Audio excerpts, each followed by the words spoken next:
Hello everyone, welcome to the Panchsheel Academy. Myself Kamal Singh Panwar. और आज के लेक्चर के अंदर हम बात करने जा रहे हैं एक बहुत ही इम्पोर्टेंट टॉपिक पर। ओके, और ये के क्वेश्चन जो आज हम जिसकी डिस्कस कर रहे हैं, ये आपकी बोर्ड्स एग्जाम में कई बार पूछा गया क्वेश्चन है। या तो ये 3 मार्क्स में पूछते हैं या ये लगभग 4 मार्क्स के आसपास का क्वेश्चन बोर्ड एग्जाम के अंदर पूछा जाता है। ओके, और जेई नीट के बेसिस पर भी ये टॉपिक बहुत ही ज्यादा इंपॉर्टेंट होने वाला है। ओके, तो बने रहें आज के लेक्चर नंबर 14 पर इलेक्ट्रिक चार्ज एंड फील्ड के। ओके, तो जिसमें हम डिस्कस करने जा रहे हैं गॉस लॉ पर। ओके, तो साइंटिस्ट गॉस ने जिस लॉ को स्टैब्लिश किया, जिसके बेसिस पर हम फ्लक्स की मेजरमेंट करने जा रहे हैं, आज उस लॉ को हमें कंप्लीटली इस लेक्चर के अंदर स्टडी करना है। तो बने रहें, कॉपी पेन निकाल लें और स्टेप बाय स्टेप कंप्लीटली इसको अच्छे से नोट करते जाएं। ओके, तो आते हैं हम गॉस लॉ पर। पिछली क्लासेस के अंदर हम लोगों ने इलेक्ट्रिक फ्लक्स के ऊपर डिस्कस किया था कि जब जब किसी सरफेस से कुछ नंबर ऑफ लाइंस पास होती है तो सरफेस से पास होने वाला जो फ्लक्स होगा d phi E is equal to E d A into cos theta होता है। That is the small flux passing through small surface area d A. Okay, इसके साथ इस फ्लक्स की वैल्यू एंगल के साथ चेंज हो रही थी। तो यहां भी हमने क्या किया, एक मान लीजिए छोटा सा सरफेस, एक क्लोज्ड सरफेस हमने टेकन किया। ये हमारा एक क्लोज सरफेस हो गया। अब इस क्लोज सरफेस का एक एरिया वेक्टर हमने ड्रॉ किया, दैट इज डी ए। और इस क्लोज सरफेस से हमारी एक इलेक्ट्रिक फील्ड लाइंस कुछ इस तरह से एंगल थीटा बनाते हुए पास हो रही है। तो इस छोटे से सरफेस से पास होने वाला फ्लक्स कितना होगा, that flux is equal to, क्योंकि ये छोटा सा सरफेस है। ओके, छोटे से सरफेस एरिया डी ए से छोटा सा स्मॉल फ्लक्स जो पास होगा E is equal to E d A cos theta होगा। ओके, ये इस छोटी सी सरफेस का स्मॉल सरफेस से पास होने वाला क्या आ चुका है आपके पास, एक small flux. Okay, total flux अगर आपको फाइंड करना है इस पूरी सरफेस का, तो पूरी सरफेस का टोटल फ्लक्स फाइंड करने के लिए हम कर देते हैं integrate E d A cos theta. Whole surface में से एक छोटा सा पार्ट हमने लिया डी ए, उससे छोटा सा स्मॉल फ्लक्स फाइंड किया, देन उसको इंटीग्रेट कर दिया हमने। ऐसे छोटे छोटे फ्लक्स सभी जब हम ऐड कर देते हैं तो होल फ्लक्स हमको पूरी सरफेस का मिल जाता है। और इस तरह से whole flux phi is equal to कितना हो जाएगा, E d A cos theta. Vector form में ये हो जाएगा E dot d A. Okay, तो इस फॉर्मूले की हेल्प से हम एक टोटल सरफेस से कितना फ्लक्स पास आउट होकर जाने वाला है उसकी बहुत ही आसानी से कैलकुलेशन कर सकते हैं। तो आज हम इसी फ्लक्स की कैलकुलेशन करने जा रहे हैं किसी भी क्लोज्ड 3D सरफेस से। ओके, तो उसी पर बेस्ड साइंटिस्ट गॉस ने एक स्टेटमेंट गिवन किया और उस स्टेटमेंट के अंदर इन्होंने एक्सप्लेन किया कि एक क्लोज सरफेस जब जब हम टेकन करते हैं, उस क्लोज सरफेस का जो नेट फ्लक्स होता है वो नेट फ्लक्स हम कैसे फाइंड आउट कर सकते हैं और वो जो फ्लक्स होगा उसकी क्वांटिटी कितनी होती है। ओके, तो बात करते हैं अकॉर्डिंग टू गॉस लॉ पर। So according to scientist Gauss law, इन्होंने जो स्टेटमेंट हमें गिवन किया, नेक्स्ट स्लाइड ले लेते हैं। Statement given by the Gauss law, the total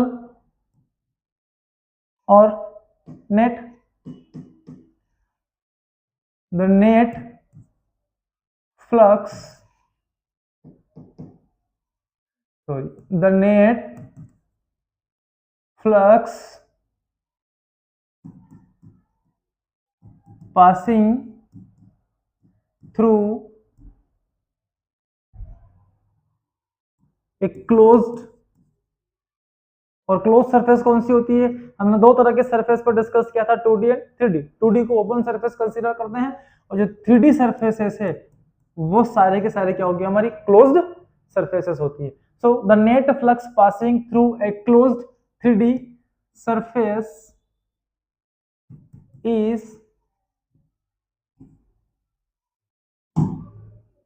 is equal to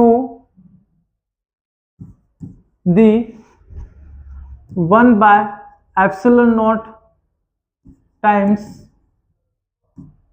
to the total charge inside the surface।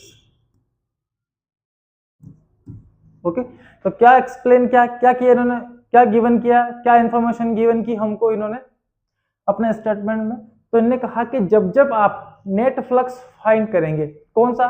Passing through any closed 3D surface, जब जब उस क्लोज सरफेस से आप फ्लक्स जो पास हो रहा है उसकी कैलकुलेशन करेंगे, वो होगा is equal to the 1 by epsilon 0 times to the total charge present inside the closed surface। Present और ऐड कर दें, present inside the closed surface. एक क्लोज सरफेस के अंदर जितना भी चार्ज प्रेजेंट होगा उस चार्ज का आप 1 by epsilon 0 टाइम्स कर दें, वही आपका क्या होगा? नेट फ्लक्स होगा। So flux phi is equal to integration of E d A cos theta. कितना होगा ये? Is equal to 1 by epsilon 0 times total charge present inside the closed surface. This is the net flux passing through a closed surface. Okay, in vector form phi equal to integration of E dot d A is equal to 1 by epsilon 0 times into total charge present inside the closed surface. तो एक close surface के अंदर जितना भी charge हम place करेंगे उस charge का आपको क्या करना है? 1 by epsilon 0 टाइम्स कर लेना है। तो जो क्वांटिटी आपको मिलेगी वही उस सरफेस से पास होने वाला क्या होगा? नेट फ्लक्स होता है। ओके, तो स्टेटमेंट में तो ये गिवन कर दिया इनने के साथ नेट फ्लक्स आप इस फॉर्मूले से कैलकुलेट कर लें। इसका हम प्रूफ निकालते हैं कि कैसे उन्होंने इस बात को एक्सप्लेन किया कि नेट फ्लक्स हमारा किसी क्लोज सरफेस से इतना ही होता है। ओके, तो ये स्टेटमेंट है, अच्छे से इसको याद कर लें, आपको बहुत काम का आपका ये टॉपिक है, बहुत ही इंपॉर्टेंट टॉपिक है बोर्ड के बेसिस पर। सबसे पहले इसके प्रूफ को एक्सप्लेन करने के लिए हमें कंसीडर करना पड़ेगा एक क्लोज्ड सरफेस। ओके, चलिए, तो एक क्लोज सरफेस हम यहां टेकन करते हैं। ये हमारे पास एक क्लोज सरफेस, लाइक ये एक स्फीयर ले लिया हमने और इसका सेंटर कितना लिया? O, और यहां पर हमने क्या प्लेस किया? Plus Q charge. कहां है? इस क्लोज सरफेस के अंदर, इसके सेंटर O पर। इस स्फीयर का जो रेडियस है वो रेडियस कितना हो जाएगा हमारा? इसको हमने कंसीडर किया R। तो सबसे पहले अपन ने क्या किया? सो लेट और consider a sphere having area is 4 pi r square and placed a charge, a point charge plus Q at center of sphere। Okay, तो हमने एक स्फीयर r रेडियस वाला कंसीडर किया और उसके सेंटर पर क्या पुट कर दिया अपन ने? एक पॉइंट चार्ज। ओके, तो जब हमने यहाँ सेंटर पर पॉइंट चार्ज पुट किया है और इसकी सरफेस पे हम अगर कोई पॉइंट टेकन करते हैं, late a point be taken at the surface of at surface is P। तो इस P पॉइंट पर कुछ इलेक्ट्रिक फील्ड इस चार्ज की वजह से वर्क करेगा। ये पॉइंट चार्ज है, यहाँ से r डिस्टेंस पर आपका पॉइंट P प्लेस्ड है, तो इस पॉइंट P पर कुछ ना कुछ ये फील्ड को एक्सपीरियंस करता है। वो फील्ड कितना होगा, तो पिछली क्लास में हमने इसका कैलकुलेशन किया है कि एक पॉइंट चार्ज से r डिस्टेंस पर अगर कोई पॉइंट आप टेकन करते हैं तो उस पॉइंट पर कितना इलेक्ट्रिक फील्ड होगा। Okay, so electric field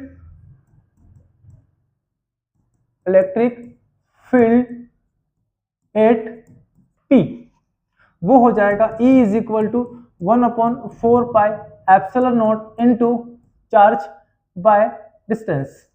okay, इसको हमने इक्वेशन फर्स्ट कंसीडर कर लिया। इतना इलेक्ट्रिक फील्ड हमारा इस पॉइंट P पर वर्क करता है। अब देखिए इस स्फीयर के सेंटर पर क्या प्लेस्ड है, प्लस क्यू चार्ज, तो यहां से जो फील्ड लाइंस निकलने वाली है वो ऐसे आउटवर्ड होगी। यहां से कोई फील्ड लाइन बाहर जाएगी तो वो यहां से इस तरह से आउटवर्ड होगा। अनदर फील्ड लाइंस यहां से परपेंडिकुलर होगी, अनदर फील्ड लाइंस यहां से परपेंडिकुलरली इस सरफेस से आउटवर्ड ये रेडिएट हो जाती है। ओके, तो फील्ड लाइंस जितनी भी आपको मिल रही है सब इस सरफेस पर क्या है, नॉर्मली यहां से पास आउट हो जाती है। ओके, तो इस सरफेस का हमें पता करना है फ्लक्स कितना है। इलेक्ट्रिक फील्ड लाइंस इधर भी है, इधर भी है, इधर भी है, इधर भी है, चारों तरफ से फील्ड लाइंस क्या है यहाँ से पास आउट हो रही है। तो हमें क्या करना है, इन्हीं फील्ड लाइन की एक क्वांटिटी निकालनी है, वही हमारा क्या होगा, फ्लक्स। ओके, अब इतनी सारी फील्ड लाइन है, इतना बड़ा सरफेस है, ये हमारा एक फुटबॉल की तरह पूरा एक स्ट्रक्चर है। स्फीयर मतलब एक फुटबॉल। अब फुटबॉल से यहां से भी लाइन निकल रही है, यहां से भी निकल रही है, यहां से भी, यहां से भी, चारों तरफ से क्या हो रही है, ये फील्ड लाइंस इमर्ज आउट हो रही है। तो इसकी कैलकुलेशन करने के लिए हम होल सरफेस का फ्लक्स चाहते हैं। अब उस होल सरफेस के फ्लक्स को हम एक साथ तो कैलकुलेट कर नहीं सकते, तो हम क्या करते हैं, इस होल सरफेस को large number of small surfaces के अंदर क्या करते हैं, डिवाइड कर लेते हैं। और हम वो सरफेस कुछ इस तरह से कंसीडर करते हैं कि ये पॉइंट P कहां आ जाए, inside this small surface. Okay, तो इस इतनी बड़ी सरफेस को हम छोटे छोटे छोटे छोटे स्मॉल सरफेसेस में क्या कर रहे हैं, डिवाइड कर रहे हैं।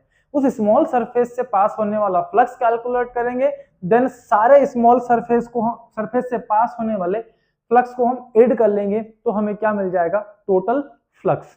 ओके, तो पहले हम एक छोटे से स्मॉल सरफेस को कंसीडर करके इससे पास होने वाले फ्लक्स की कैलकुलेशन करते हैं। तो अभी अभी हमने क्या किया, the whole surface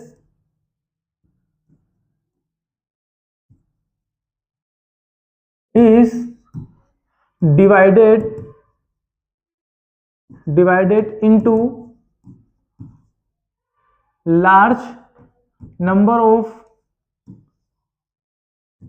small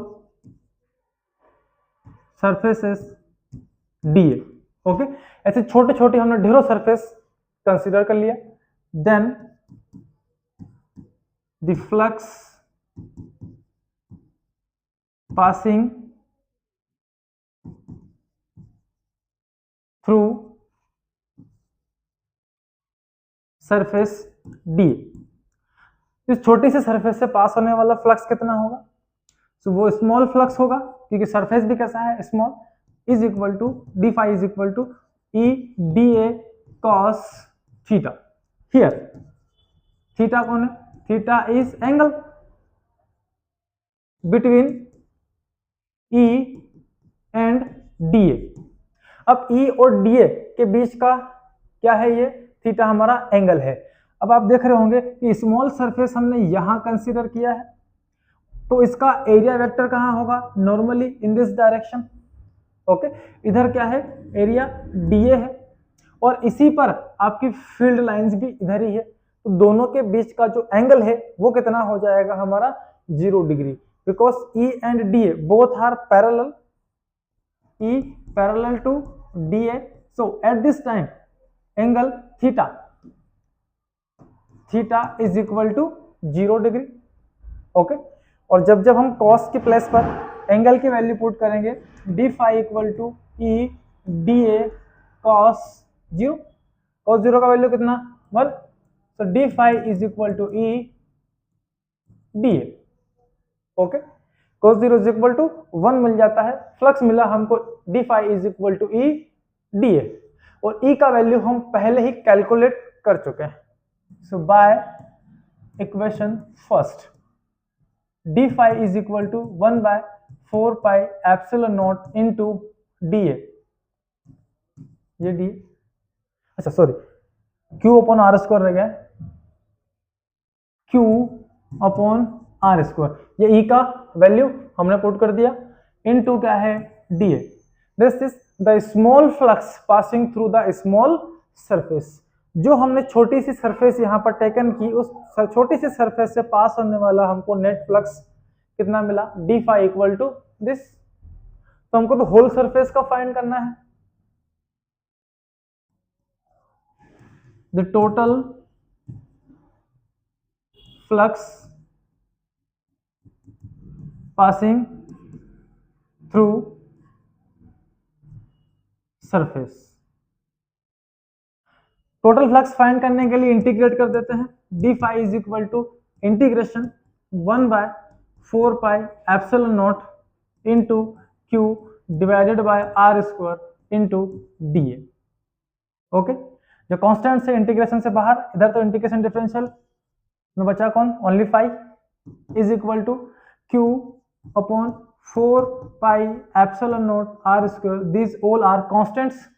so finally integration के अंदर क्या बचा, only d A. Okay, integration d A means क्या है, एक सरफेस हमने यहां टेकन किया, दूसरा यहां टेकन किया, तीसरा यहां, चौथा यहां, ऐसे बारी बारी से हम हर एक पॉइंट पर ऐसे स्मॉल स्मॉल सरफेस को टेकन करते गए। तो जो पूरा फुटबॉल जैसा स्ट्रक्चर था हमारे पास, इसे सारे डीए को हम जब ऐड कर देते हैं तो whole surface of this sphere बनेगा।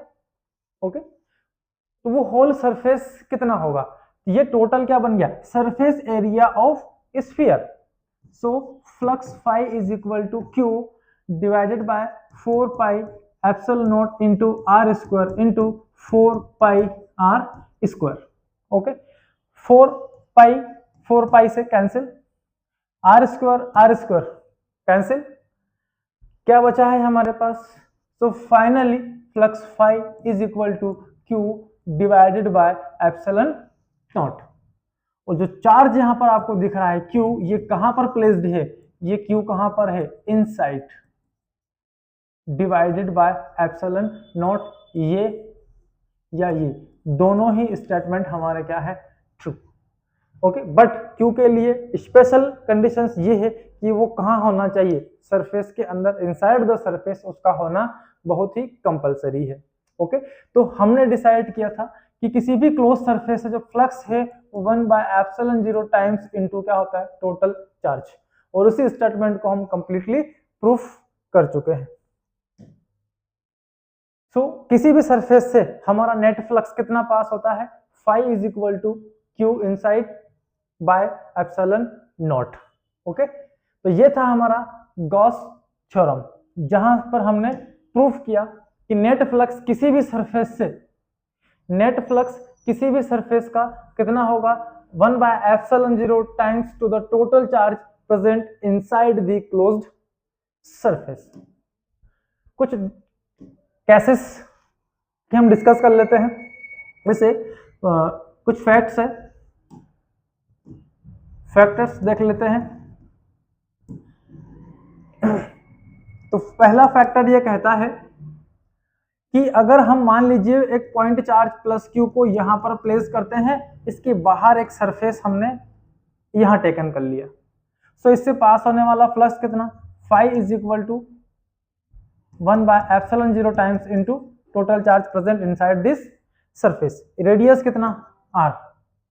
ओके, थोड़ी देर बाद हमने इसी सरफेस को इतना बड़ा कर लिया, इस समय इसका रेडियस कितना हो गया, 2r।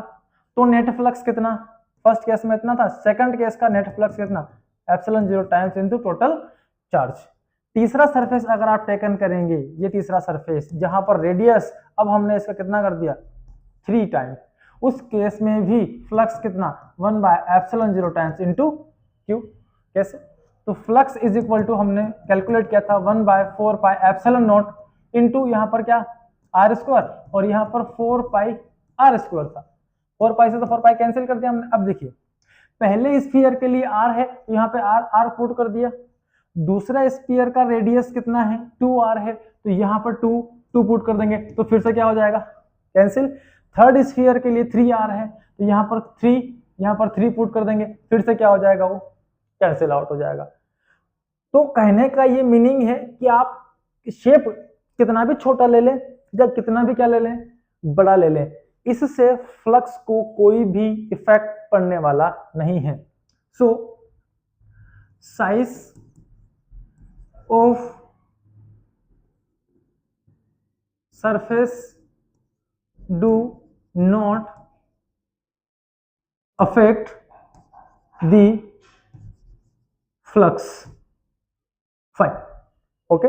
तो साइज कितना भी बड़ा ले लें आप, कितना भी स्मॉल ले लें, फ्लक्स को इफेक्ट नहीं कर सकता। उससे पास होने वाला नेट फ्लक्स कितना होता है 1/ε0 times into total charge present inside the closed surface. Okay, fact number 2 पे आते हैं। दूसरा फैक्ट हमें क्या कहता है, ओके। सो फैक्ट नंबर 2 में हमने क्या किया, एक क्यूब ले लिया, ये क्यूब है, ओके। इसके सेंटर पर हमने चार्ज क्यू पुट कर दिया है, तो जो फ्लक्स यहां से पास आउट होने वाला है वो इस सरफेस से ऐसे पास होगा, यहां से ऐसे, यहां से फ्लक्स ऐसे, यहां से ऐसे, ठीक है। और जो 6 फेस होते हैं इसके पास, चारों फेस से तो यहाँ एक्सप्लेन हो गया, एक फेस जो सामने एक पीछे की तरफ, उनसे भी फ्लक्स पास आउट होगा, ओके। सो इस सरफेस से जो फ्लक्स पास हो रहा है वो भी कितना होगा 1/ε0 times into charge present inside the closed surface, okay. एक सिलेंडर ले लेते हैं, इसका सेंटर पर हमने कोई चार्ज क्यू प्लेस कर दिया, तो यहां से फ्लक्स ऐसे पास होगा, यहां से फ्लक्स ऐसे पास होगा। सो net flux passing through this surface Q upon epsilon naught, okay. Another ले लेते हैं, एक हमने कोन ले लिया, तो charge present at the center of this cone, so flux passing out from this cone is like this, so the net flux passing through this cone phi is equal to q upon epsilon naught, okay। हर जगह कितना मिल रहा है आपको flux q by epsilon naught। Different shapes हमने consider किए, but her shape से पास होने वाला नेट फ्लक्स कितना है q upon epsilon naught। It means fact number 2, the shapes of surface do not affect the net flux, do not affect the flux, okay. Shape से भी flux को कोई फर्क नहीं पड़ता है, आप साइज कुछ भी रख दें, आप शेप कुछ भी बना दें, कोई फर्क फ्लक्स को नहीं पड़ने वाला है। हर 3D हर क्लोज सरफेस का net flux phi is equal to क्या होगा q upon epsilon naught, okay. अब कुछ इंपॉर्टेंट पॉइंट्स की बात कर लेते हैं, some important points.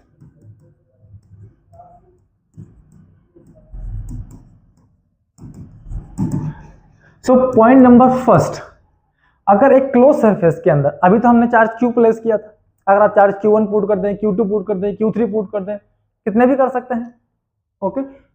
So point number first, if charge Q1, Q2, Q3 and so on be placed inside the surface, इतने चार्जेस कहां प्लेस कर दिए हमने सरफेस के अंदर, ओके। तो नेट फ्लक्स कितना होगा, तो phi is equal to 1/ε0 times, तो हमारे पास है इन सारे चार्ज का आप क्या कर लो एल्जेब्रिक सम निकाल लो, Q1 plus Q2 plus Q3 plus and so. So net flux is 1/ε0 times to the total charge present inside the close surface. Next, if charge placed outside to the surface, okay. तो ये हमारा एक close surface है और जो charge हमने place किया हुआ है Q, वो कहाँ है? Outside the surface. सो यहां से फील्ड लाइंस इस तरह से जाएगी और ऐसे इससे बाहर निकल जाएगी। ओके, ये इसका क्या है? नेट फ्लक्स इस सरफेस से पास होकर निकलता है। ओके, तो यहां पर अगर आप एक सरफेस कंसीडर करते हैं तो उस सरफेस का एरिया वेक्टर किधर होगा? इस डायरेक्शन में, डी ए। ओके, अगर हम ई एंड ए दोनों को पैरेलल कंसीडर करते हैं तो ई का डायरेक्शन किधर है? इस तरफ, इस तरफ। डी ए किस तरफ है? इस तरफ। सो फ्लक्स, हाँ इसको हम मान लेते हैं सरफेस पॉइंट ए है। So flux A is equal to E d A cos 180, और जब जब cos 180 की आप वैल्यू पुट करेंगे आंसर क्या आएगा? नेगेटिव, -1। cos 180 इक्वल टू -1, तो फ्लक्स का वैल्यू कितना? नेगेटिव। यहां अगर आप सरफेस कंसीडर करते हैं तो इसका एरिया वेक्टर कहां होगा? डी ए, इस डायरेक्शन में। ओके, तो इस पॉइंट को, इस सरफेस को हमने नेम दिया बी, तो flux at B is equal to E d A cos 0। यहां पर तो एंगल कितना है दोनों के बीच? 0। इस केस में फ्लक्स कितना हो गया? पॉजिटिव। ओके, एक माइनस वाला, दूसरा कितना? प्लस वाला, दोनों को ऐड करेंगे तो नेट फ्लक्स कितना होगा? Phi net is equal to 0। Okay, तो टोटल सम करेंगे तो ये 0 हो जाएगा। या यूं कंसीडर कर लें कि यहां से कुछ फ्लक्स एंटर करता है, यहां से बाहर निकल जाता है, नेट फ्लक्स कितना हो गया? 0 हो जाता है। तो अगर आपका चार्ज कहां प्रेजेंट है? आउटसाइड, तो आउटसाइड चार्ज से इसको कोई भी लेना देना नहीं है। वो उस चार्ज की वजह से इसका फ्लक्स हम काउंट नहीं कर सकते हैं। Net flux by a charge which is placed outside the surface is 0। Okay, चलिए नेक्स्ट पॉइंट की हम डिस्कस करते हैं। अब इनसाइड ले लिया, आउटसाइड हमने ले लिया। ओके, कुछ केसेस में हम कुछ चार्ज अगर अंदर, some charges are inside and some charges are outside. कुछ को अंदर कुछ को बाहर कर लेता हूं। बाहर वाले का नेट फ्लक्स तो कितना है? 0, कोई फर्क नहीं पड़ेगा। फर्क किससे पड़ेगा? Only on inside the charge. So net flux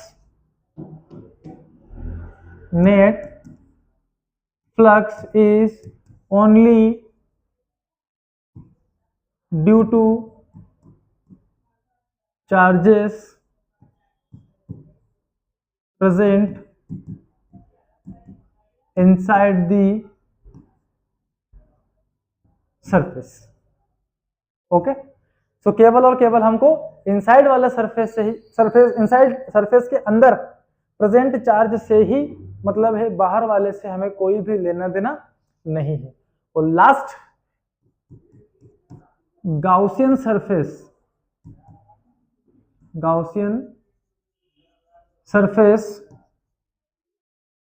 should not be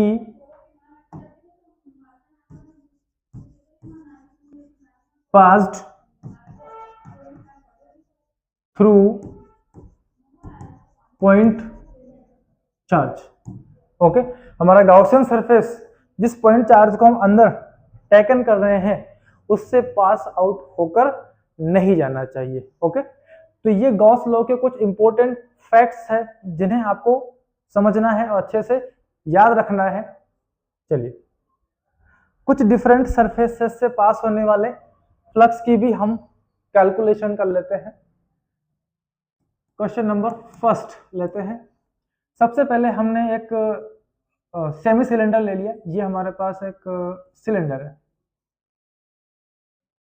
okay, एक क्लोज्ड सरफेस है, सेमी सिलेंडर आता है, इसकी लेंथ हम 12 ले लें या इसकी लेंथ L ले लें। अगर L टेकन करेंगे तो ये जो टोटल लेंथ हो जाएगा ये L/2 हो जाएगा। ओके, तो ये सेमी सिलेंडर है, इसको L/2 और हम इमेजिनरी कंसीडर करके इसको कंप्लीट सिलेंडर बना लेते हैं। तो ये हमारा एक कंप्लीट सिलेंडर बन गया, ये हमारा क्लोज्ड सरफेस हो गया। अब इसकी सरफेस पर यहां हमने एक चार्ज प्लेस किया। ओके, तो हमें सेमी सिलेंडर से पास होने वाला फ्लक्स फाइंड करना है। तो फ्लक्स क्लोज्ड सिलेंडर का हम लोग निकाल लेते हैं पहले। एक क्लोज सिलेंडर का जो नेट फ्लक्स हमने अभी फाइंड किया था कि भैया शेप से तो कोई इफेक्ट पड़ता नहीं है फ्लक्स के ऊपर, तो इसका नेट फ्लक्स कितना होगा? इस सिलेंडर का नेट फ्लक्स होगा हमारा Q बाय एप्सिलॉन नॉट। अब इस चार्ज से फ्लक्स ऐसे पास होगा, ऐसे पास होने वाला है, ऐसे भी पास होने वाला है, यहां से ऐसे पास होने वाला, इधर पास होने वाला, इधर पास होने वाला। अब देखिए, अगर इस चार्ज की बात करें तो हाफ फ्लक्स कहां से पास हो रहा? ऊपर से। और हाफ फ्लक्स कहां से पास हो रहा? डाउनवर्ड। तो जो नेट फ्लक्स है उसको कितना कर दो आप? हाफ कर दें। सो हमारा क्वेश्चन क्या था? Find the net flux passing through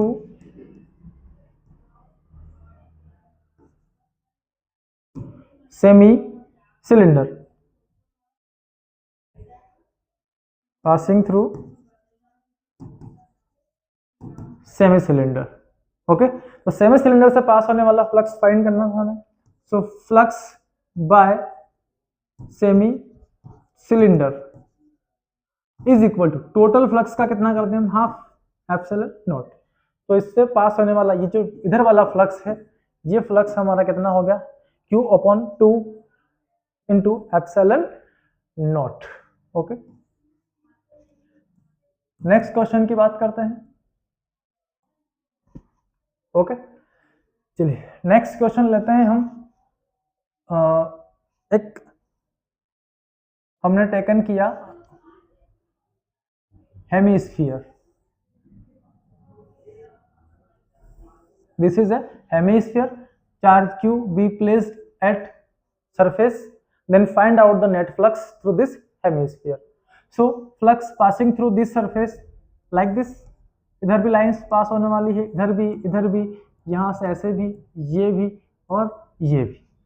okay, सो अगर हम होल सरफेस की बात करें तो net flux passing through whole surface is equal to Q upon epsilon naught. But हमको फाइंड किससे करना है? हेमिस्फीयर से। So phi passing through hemisphere is equal to, अभी आधा है, आधा ऊपर चला गया, आधा कहां रह गया? नीचे। तो नेट फ्लक्स जो था इसका, उसका आप क्या कर लें? हाफ। तो net flux passing through this hemisphere is Q upon 2 epsilon not. चलिए क्वेश्चन नंबर 3 पे आते हैं। यहां हम एक अनदर सरफेस टेकन कर लेते हैं, 3D शेप से क्यूब ले लेते हैं।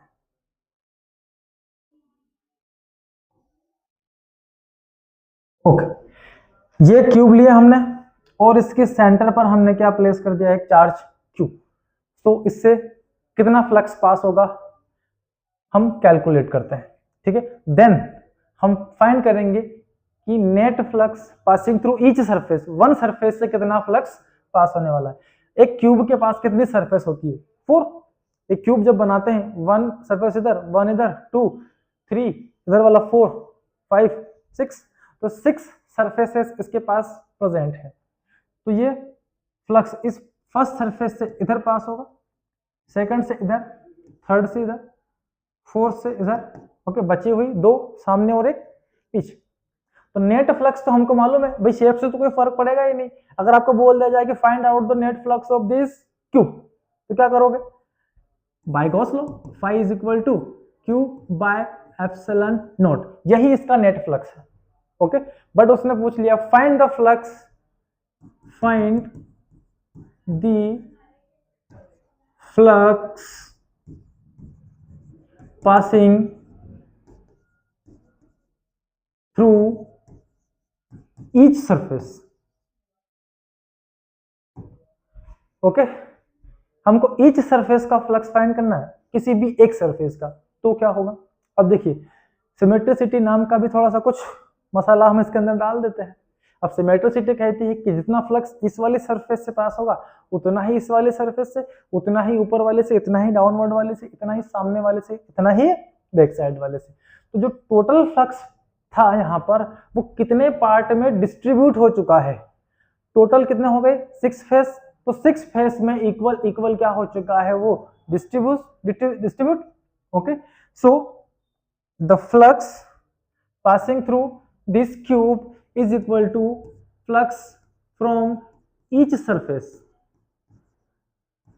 is equal to q by epsilon not. Total था each surface के लिए कैलकुलेट करना है हमें, तो 6 से क्या कर दें हम लोग डिवाइड कर दें, that is the net flux passing through each surface of this cube. हर एक सरफेस से पास होने वाला net flux q by 6 into epsilon naught. Okay, तो हमने शुरुआत की गॉस लॉ से, ठीक है। स्टेटमेंट था टोटल चार्ज जो प्रेजेंट होता है हमारी सरफेस के अंदर, ओके, उसका आप क्या कैलकुलेट कर लो 1 बाय एप्सिलॉन 0 टाइम्स, वही हमारा क्या होगा टोटल फ्लक्स होगा। ओके, और उसका हमने प्रूफ गिवन किया बाय गॉस थ्योरम। ओके, और वो फ्लक्स हमने अच्छा ये कैलकुलेट किया, पूरा डेरिवेशन है, आप अच्छे से इसको नोट कर लें। वो मिला हमें phi equal to q by epsilon naught. Okay, then हमने देखा कि शेप का कोई फर्क नहीं पड़ता है, साइज का कोई भी इफेक्ट फ्लक्स में पड़ता नहीं है, तो आप किसी भी साइज का सरफेस ले, फ्लक्स कितना होगा क्यू बाय एप्सिलॉन नॉट। ना ही डिफरेंट टाइप की शेप से कोई फर्क पड़ता है। ओके, टोटल चार्ज अगर एक से ज्यादा है तो सबका सम कर लेंगे हम, और उसका 1 बाय एप्सिलॉन 0 टाइम्स कैलकुलेट कर लेंगे। बाहर वाले चार्ज से कोई भी इफेक्ट नहीं पड़ता है, अगर कुछ बाहर कुछ अंदर होंगे तो हमें फ्लक्स केवल उस चार्ज के लिए कैलकुलेट करना है जो अंदर प्लेस्ड है। ओके, और ये कुछ न्यूमेरिकल्स हमने सॉल्व किए। ओके, तो आज के लेक्चर में हमने बात की गॉस थ्योरम से कुछ फ्लक्स कैसे कैलकुलेट करते हैं, कुछ डिफरेंट टाइप के शेप से हमने वो फ्लक्स भी कैलकुलेट किया। ये एग्जाम के बेसिस पर बहुत ही इंपॉर्टेंट टॉपिक्स है जिसको आपको बहुत अच्छे से समझकर याद करना है। कोई भी डाउट्स या प्रॉब्लम्स हो तो हमें जरूर आप लोग कमेंट्स में जरूर बताएं, और अच्छे से हमारे वीडियोस को वॉच करें, लाइक करें, ढेर सारा सब्सक्राइब करें। Thank you, all the best.